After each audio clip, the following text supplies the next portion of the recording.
Hello, I'm Ian Henschke, Chief Advocate with National Seniors Australia.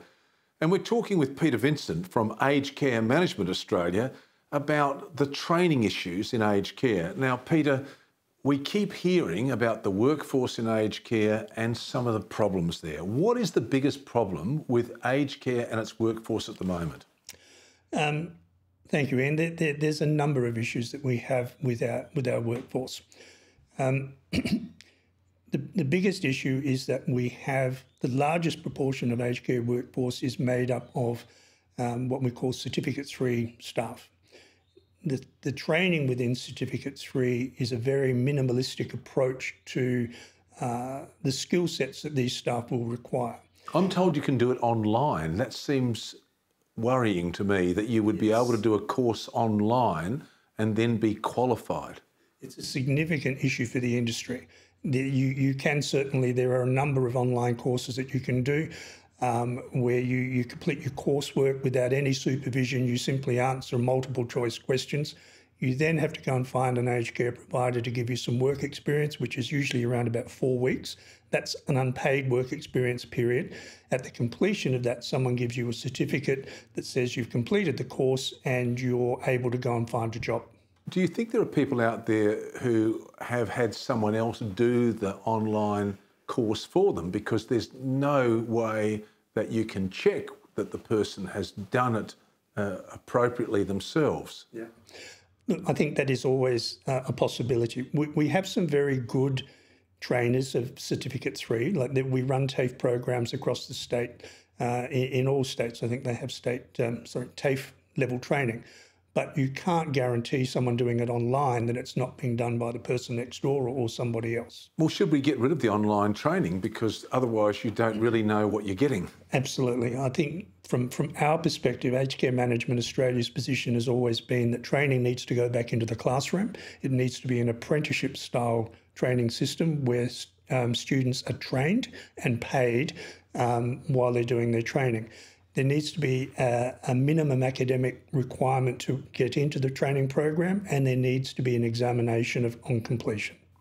The other issue we talk about, apart from the qualifications, is the number of people that are actually on a site. Now, my understanding is that in Victoria, there are publicly run aged care homes that have a mandated staffing level in them, and I believe that there are some in Queensland, but it's a bit of a mishmash around the country, and yet we've got the Commonwealth running the whole show. So is there a problem there? The issue of ratios has been debated over the last few years. Victoria certainly does have in its state-run facilities mandated staffing levels, certain numbers of registered nurses, enrolled nurses and carers per head of residents that they're looking after. There is no fixed requirement within the government's framework. The minimum requirement is that people have a certain level of training, such as Certificate 3 or RNs or ENs. We believe, Aged Care Management position believes that you should never have any more than 60 residents under the care of a registered nurse, and then they are supported by enrolled nurses who have a maximum span of 30 residents per day. Now, when I say 30 residents per day, enrolled nurses give out medications and do basic wound care, as well as provide personal care. 30 residents on a shift for an enrolled nurse to give out medications is quite safe and is a very reasonable number of people to deal with. We then look at the number of residents that we would expect a carer to have, and that we would argue that there needs to be around about 6 residents per carer. Now, we know that there are facilities where those numbers are much higher, where you might have 1 carer to 10 or 11 residents, which is completely uncontrollable, and you can't deliver good services. Well, Peter, from a National Seniors point of view, it sounds like you've given us an answer that our policy of saying that we should have minimum standards in aged care is one that you would support. Yes, we would. I mean, our position is that minimum standards, our minimum staffing ratios is one thing, but ratios can't be the overall driver of how we staff facilities. And Rebecca Sharkey from Central Alliance put a bill to Parliament that we had involvement in, I think, year before last.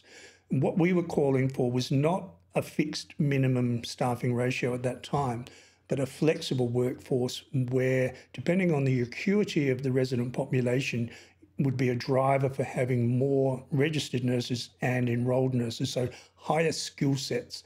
The demographic of residents moving into aged care facilities is changing.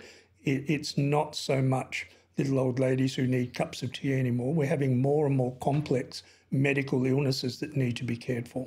Well, in fact, what we're seeing really is aged care homes becoming almost like hospices, and therefore you would think you would need people trained in dementia, you'd need people trained in palliative care, and you would certainly need people that were very skilled at nursing and nursing care. So do you think the Royal Commission will come down with those sort of findings, that we have to have minimum standards and we have to have a certain number of trained workers there and they need to be better trained?